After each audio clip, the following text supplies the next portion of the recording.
السلام علیکم 26 نیوز کے ساتھ میں ہوں تمر کھوکھر۔ نظر ڈالتے ہیں آج کی ہیڈ لائنز پر۔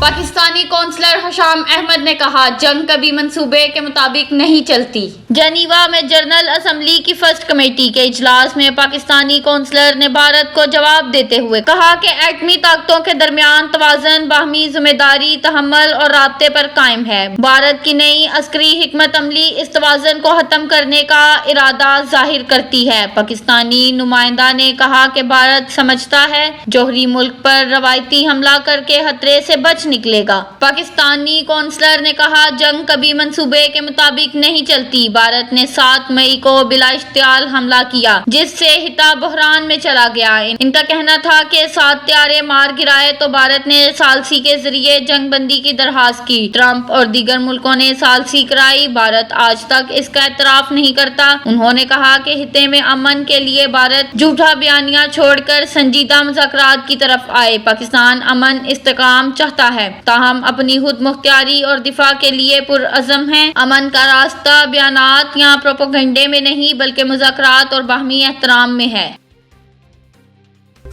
ایران نے پاکستان اور افغانستان کے درمیان جنگ بندی کے اعلان کا خیر مقدم کیا ہے۔ ایرانی وزیر خارجہ نے دونوں ممالک کے درمیان حالیہ سرحدی کشیدگی پر گہری تشویش کا اظہار کیا ہے۔ ایرانی ترجمان نے کہا کہ اسلامی ممالک کے درمیان امن و استحکام خطے کی ترقی کے لیے ناگزیر ہے، اس لیے اختلافات کو بات چیت اور سفارتکاری کے ذریعے حل کیا جانا چاہیے۔ بیان میں مزید کہا گیا تہران اس بات پر یقین رکھتا ہے کہ مذاکرات ہی خطے میں دیر پا امن کی ضمانت دے سکتے ہیں۔ ایران نے پاکستان اور افغانستان کی قیادت سے اپیل کی کہ وہ تحمل، تدبیر اور باہمی احترام کے ساتھ مسائل کو حل کریں۔ خیبر ایجنسی کے مطابق ایران نے دونوں ممالک کے درمیان حالیہ کشیدگی میں کمی کو مثبت پیش رفت قرار دیتے ہوئے کہا کہ تہران ہمیشہ امن کے فروغ اور بات چیت کے عمل کی حمایت کرتا رہے گا۔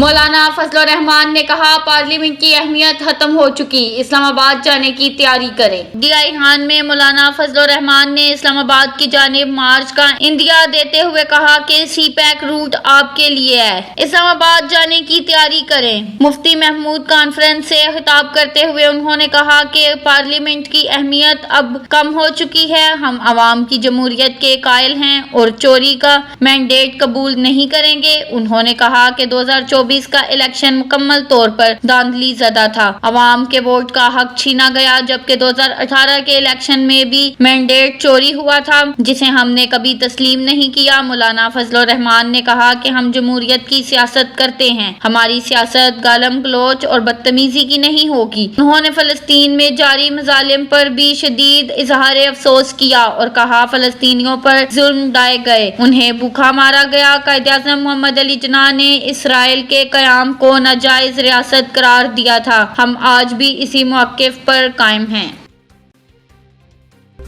وزیر اعظم شہباز شریف سے بلاول بھٹو زرداری کی قیادت میں پیپلز پارٹی کے وفد نے ملاقات کی۔ ملاقات میں ملک کی مجموعی سیاسی صورتحال، اتحادی حکومت کے معاملات اور خطے کی بدلتی ہوئی صورتحال پر تفصیلی تبادلہ خیال کیا گیا۔ وزیر اعظم شہباز شریف نے کہا کہ پیپلز پارٹی حکومت کی اہم اتحادی جماعت ہے جس کے ساتھ تعلقات کو وہ احترام اور قدر کی نگاہ سے دیکھتے ہیں۔ ان کا کہنا تھا کہ ملک کی ترقی، جمہوری استحکام اور عوامی فلاح کے لیے تمام اتحادی جماعتوں کا باہمی تعاون ناگزیر ہے۔ تمام اتحادی جماعتوں کا باہمی تعاون ناگزیر ہے۔ پیپلز پارٹی کے وفد نے غزہ امن معاہدے میں پاکستان کے تعمیری اور مثبت کردار پر وزیر اعظم کو خراج تحسین پیش کیا۔ ملاقات میں سیاسی اور پارلیمانی امور کے حوالے سے آئندہ لائحہ عمل پر بھی گفتگو ہوئی۔ پیپلز پارٹی کے وفد میں راجہ پرویز اشرف، شیری رحمان، میر بخاری اور دیگر رہنما شامل تھے، جبکہ حکومت کی جانب سے نائب وزیر اعظم اسحاق ڈار، وفاقی وزراء خواجہ آصف، احسن اقبال، عطا تارڑ اور دیگر شخصیات شریک ہوئی۔ ملاقات خوشگوار ماحول میں ہوئی۔ اب تک کے لیے اتنا ہی، مزید خبروں یا اپڈیٹس کے لیے دیکھتے رہیے 26 نیوز HD۔